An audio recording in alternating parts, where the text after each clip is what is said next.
स्वतंत्रता दिवस पूरा देश मना रहा था, दिल्ली के अंदर संविधान की प्रतियां जलाई जा रही थी। नहीं हो रहा है, कोई उसके ऊपर पेशाब कर दे रहा है, कोई उसके घर पर जबरी कब्जा कर ले रहा है, कोई उसकी जमीन के लिए हत्या कर। सालों से सरकार ने ऐसा माहौल तैयार कर दिया है कि जन अधिकार पार्टी आज यहाँ पे मौजूद है।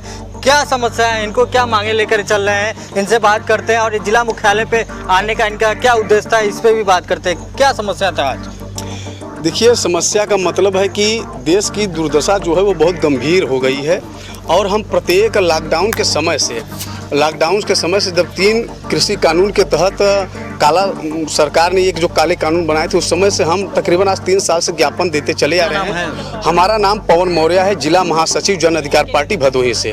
और ये सब हमारे साथी हैं, जिला अध्यक्ष जी हैं, मंडल सचिव जी हैं, नंदलाल पासी जी हैं। सब लोग हम लोग हमारी ये मांगे हैं कि जो देश के अंदर हम ये देखते हैं कि भारत का जो प्रीएम्बल है, बहुत सैकड़ों वर्षों से इस देश के अंदर समस्त जाति के धर्म के लोग यहाँ पर निवास करते चले आ रहे हैं। और संविधान का ये जो प्रारूप है कि हम एक दूसरे का सम्मान करेंगे, लेकिन इस देश के अंदर कुछ सालों से सरकार ने ऐसा माहौल तैयार कर दिया है कि जिसमें इस देश के अंदर असहिष्णुता बढ़ती चली जा रही है। संविधान के ढांचे को क्षति पहुंचाया जा रहा है, उसके प्रारूप को तोड़ा जा रहा है, संविधान की प्रतियां जलाई जा रही है। क्यों लगता है आपको ऐसा? नहीं लगता नहीं, वो है। आज देख लीजिए, जय श्री राम बोलिए, किसी को मार दीजिए, बिल्कुल है कि आप संविधान की प्रतियां नहीं जलाएंगे। जिस समय स्वतंत्रता दिवस पूरा देश मना रहा था, दिल्ली के अंदर संविधान की प्रतियां जलाई जा रही थी। मेरे पास वीडियो अवेलेबल है, हम दिखा दे। आज आप देख लीजिए, पिछड़े और दलित शोषित वंचित मिनोरिटी शेड्यूल कास्ट के साथ क्या नहीं हो रहा है। कोई उसके ऊपर पेशाब कर दे रहा है, कोई उसके घर पर जबरी कब्जा कर ले रहा है, कोई उसकी जमीन के लिए हत्या कर दे रहा है।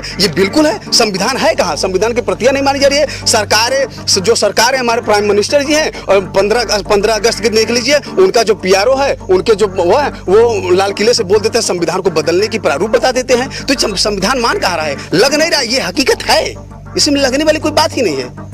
ये हकीकत है, ये बदलाव हो रहा है और लोग कर रहे हैं। और उसी के साथ जो हमारी मांगे हैं, और सरकार जो है वो पारदर्शिता की बात करती है। पारदर्शिता कैसे आएगी? आप बताइए, पारदर्शिता कहाँ है? कार्यपालिका में पिछड़े कहाँ हैं? कार्यपालिका न्यायपालिका में दलित कहाँ हैं? आप बताइए। देश के जो केंद्रीय विश्वविद्यालय हैं, उसमें प्रोफेसर कहाँ हैं? आज़ादी के आज 75-76 साल हो गए, क्या एक भी दलित और बैकवर्ड का ऐसा नहीं हो पाया जो वहाँ प्रोफेसर बन सके? कहाँ है आबादी?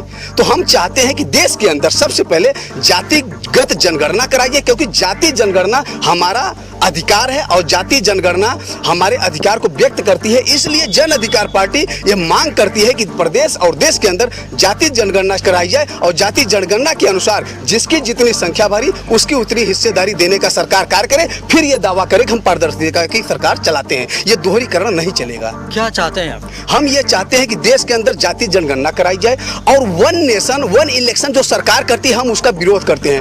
1 नेशन 1 एजुकेशन होना चाहिए। अगर गरीब का बच्चा A फॉर एप्पल पढ़ेगा तो अमीर का भी बच्चा A फॉर एप्पल पढ़ेगा। भाई ठीक है, सिलेबस एक होना चाहिए। भाई आप अमीर हो, आप IG DIG के बेटे हो, आप चेयर पे बैठ के पढ़ लेना। हम गरीब हैं, रिक्शा चालक है, हमारा बच्चा टाटपट्टी पे पढ़ लेगा। लेकिन जो रेस की लाइनें होनी चाहिए वो एक होनी चाहिए। A फॉर एप्पल आपका बच्चा, तो A फॉर एप्पल हमारा। सरकार तो सबको साथ में लेकर चल रही है। सरकार कहती है कि सबका साथ सबका विकास। सरकार सबका साथ सबका विकास। अच्छा आप बता दीजिए, सबका साथ सबका विकास कहाँ हुआ है? अब आप एक पॉइंट बता दीजिए। 22 करोड़ की सौगात हम भदोही में मिला है, और भदोही की आप हालत देख लीजिए। 10 साल से निर्माणाधीन जिला अस्पताल पड़ा है, आपके यही मुख्यालय पे 10 कदम की दूरी पे देख लीजिए। 10 साल से निर्माणाधीन पड़ा है, और 22 करोड़ की सौगात भदोही को मिल गई है। 22 करोड़ का लिस्ट कहाँ है? RTGS लगवा के निकलवा दीजिए। देखिए सबका साथ सबका विकास कहाँ है? आप बता दीजिए कहाँ है विकास? ये सबका साथ सबका विकास नहीं है, ये सबका साथ और अपनों का विकास। ये इस कार्य प्रणाली पे ये सरकार कार्य कर रही है, और ऐसा कुछ भी नहीं है सबका साथ। ये सब तो चुनावी जुमलेबाजी है, जैसा कि बोल देते हैं कि हम हर साल 2 करोड़ रोजगार देंगे। आप देख लीजिए कौन सा रोजगार? 2000 रोजगार नहीं है हर साल। 2 करोड़ की तो बातें छोड़ दीजिए। आप कहाँ है रोजगार? आज कहाँ है? और उसी के साथ हम मांग करते हैं कि इस देश के अंदर जो नई शिक्षा नीति लागू की गई है, हम नई शिक्षा नीति का पुरजोर विरोध करते हैं। नई शिक्षा नीति एक घृणित मानसिकता के साथ, बड़ी ही साजिशन के तहत देश के अंदर जो बहुत बड़ी आबादी, बहुसंख्यक आबादी है, पिछड़ा दलित शोषित वंचित मिनोरिटी शेड्यूल कास्ट कमेरावादी आदिवासी समाज जो है, जो संघर्ष प्रयत्नित समाज है, इन समाज के बच्चों को आज इसका असर नहीं दिखेगा। इसका असर धीरे धीरे 30-40 साल में दिखेगा कि इस समाज के बच्चों को शिक्षा से वंचित करने के साजिशन के तहत नई शिक्षा नीति लाई गई है। इसलिए हम सरकार से ये मांग करते हैं, और जिला अधिकारी द्वारा ज्ञापन देते हैं, राष्ट्रपति और राज्यपाल महोदय से ये मांग करते हैं कि नई शिक्षा नीति को देश के अंदर कभी भी लागू नहीं नहीं किया जाना चाहिए। नई शिक्षा नीति अगर लागू हो गई तो फिर ये जो बहुत बड़ी आबादी है, ये आबादी के बच्चे वर्ण व्यवस्था के तरफ बढ़ते चले जाएंगे और भारत फिर से कुछ जाति विशेष वर्ग के हाथों में गुलाम हो जाएगा। इसलिए हम चाहते हैं कि भारत की अखंडता और एकता बनी रहे, नई शिक्षा नीति लागू नहीं होनी चाहिए। उसी के साथ हम चाहते हैं कि सरकार आज अंकुश नहीं लगा पा रही है कानून व्यवस्था पे, महंगाई पे। बोलने को तो बोले थे चुनाव से पहले, 14 में आने से पहले हम 35 रुपए लीटर पेट्रोल और डीजल देंगे। आज देख लीजिए जीएसटी के नाम पे अधिरोपित टैक्स केंद्र सरकार अलग लेती है, राज्य सरकार अलग लेती है। 21 प्रकार का सर्विस टैक्स है। आम जनता बिल्कुल महंगाई से चरमराई हुई है, खाने के लिए लोगों के पास दाने नहीं है। और आप हमेशा दूसरों को जब कोई पूछता है, आप देख लीजिए कौन से मुद्दे पे बात करते हैं बीजेपी के लोग, कौन से मुद्दे पे। और अगर उनके मुद्दों से भारत पाकिस्तान हटा दिया जाए, हिंदू मुसलमान हटा दिया जाए और उसके बाद में फिर अगर उसमें जाति और धर्म हटा दिया जाए तो ये 20 मिनट तक स्पीच नहीं दे पाएंगे हर मुद्दे में। लेकिन विकास कहाँ है? विकास के नाम पे 0 सन्नाटा, कोई बातें नहीं है इनकी। विकास के नाम पे नहीं है, रोजगार के नाम पे नहीं है। कितने एम्स हॉस्पिटल बनाए गए, कितने ऑक्सीजन प्लांट बैठाए गए, इसके नाम पे कोई भी बातें नहीं है। आप इनको कहेंगे तो आप इधर नहीं देखो, उधर देखो, पाकिस्तान खाने के लिए मरा। पाकिस्तान से हमसे क्या मतलब है भाई?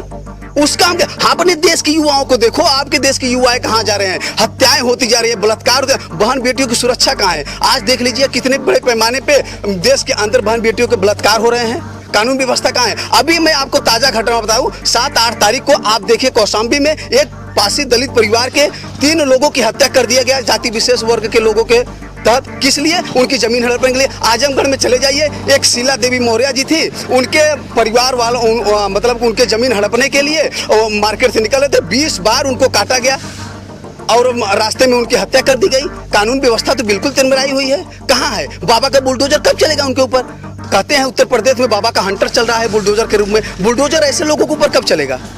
कहाँ गया है इनका बुलडोजर? भी ये देखिए, सबका साथ सबका विकास नहीं, सबका साथ अपनों का विकास, ये इनका एजेंडा। क्या चाहते हैं हम? ये चाहते हैं कि सरकार इस चीज को चेते और सरकार जाति जनगणना कराए और सभी लोगों को जो जाति के नाम पे अपमान और जाति के नाम पे सम्मान है, इस व्यवस्था को खत्म करना चाहिए। और वन नेशन वन एजुकेशन होना चाहिए, जिसकी जितनी संख्या बारी उसकी उतनी हिस्सेदारी सुनिश्चित कराए सरकार।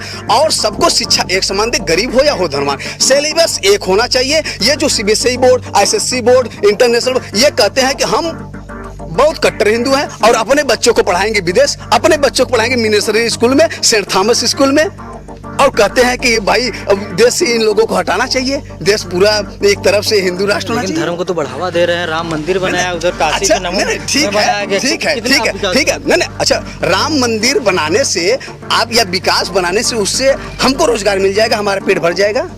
आप बताइए।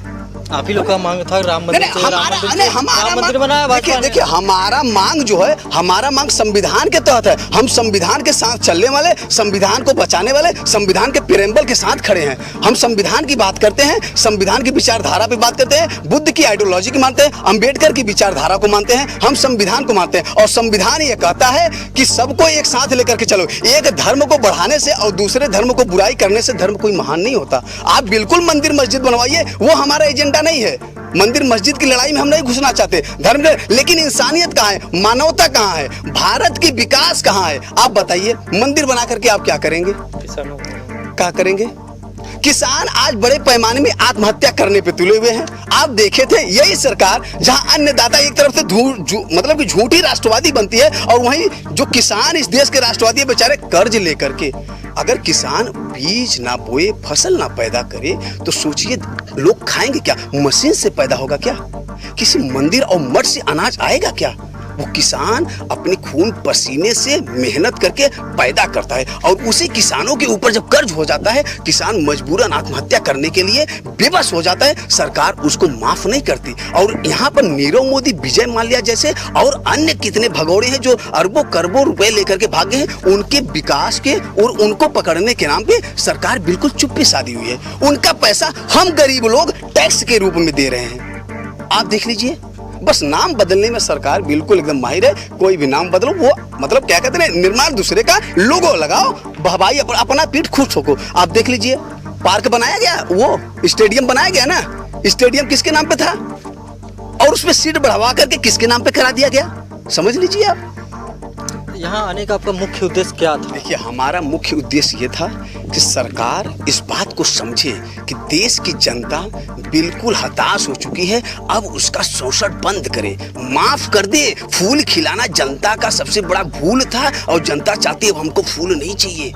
जनता ये चाहती है कि हमारे बच्चों को फूल पेट भोजन मिले, हमारे बच्चों को रोजगार मिले, हमारे बच्चों को उच्च शिक्षा मिले, हमारे किसानों को फ्री में कीटनाशक दवाएं और सिंचाई की व्यवस्था कराई जाए, और देश के अंदर प्रदेश के अंदर जो बड़े पैमाने पर गन्ना भुगतान बकाया है उन किसानों का भुगतान कराया जाए, ताकि किसान जो आत्महत्या करने पे मजबूर है वो आत्महत्या ना करे, क्योंकि अगर अन्नदाता मर जाएगा तो ये देश मर जाएगा। आज आप देख लीजिए, पिछले दिनों में कुछ महीने पहले अफगानिस्तान में क्या था भूखमरी, आज श्रीलंका में फिर क्या था, फिर पाकिस्तान में क्या था। अगर हम किसानों की तरफ ध्यान नहीं देंगे तो ये अन्नदाता अगर हम ऐसे मरते जाएंगे तो उनके साथ साथ हम भी मर जाएंगे। ये देश का प्रेमबल खत्म हो जाएगा। संविधान को बचाना बहुत जरूरी है। कॉपी कलम किताब की लड़ाई हमारा है, हम कॉपी कलम किताब को बचाना चाहते हैं। हम बिरसा फुले बुद्ध पेरियार की आइडियोलॉजी पे चलना चाहते हैं। इंसानियत ही सबसे बड़ा धर्म है। इंसान को बचाने के लिए, इंसानियत को बचाने के लिए अगर धर्म की हानि होती है तो हो जाए, लेकिन हम ये नहीं चाहते हैं किसी इंसान की हत्या की जाए, किसी इंसान को मारा जाए सिर्फ अपने आप को स्थापित करने के लिए। हम ये चाहते हैं वन नेशन और वन एजुकेशन, वन इलेक्शन नहीं, वन नेशन वन एजुकेशन। जातीय जनगणना हमारा मुख्य एजेंडा है। महंगाई कम की जाए, घरेलू बहन बेटियों को सुरक्षा प्रदान की जाए, बहन बेटियों को ऊपर हो रहे अन्याय अत्याचार और जो ये शोषित वंचित पीड़ित कैमरावादी संघर्षशील जो परिवार है, जो समाज है, उनका विशेष ध्यान दिया जाए। और जब तक इनका विकास नहीं हो जाएगा, ये कहते हैं कि आरक्षण मुक्त भारत चाहिए। सरकारें खुद नहीं चाहती कि आरक्षण मुक्त भारत हो। हम कहते हैं बिल्कुल हम आपके समर्थन में हैं, आप आरक्षण मुक्त भारत कर दीजिए, लेकिन उससे पहले जाति मुक्त भारत तो करिए।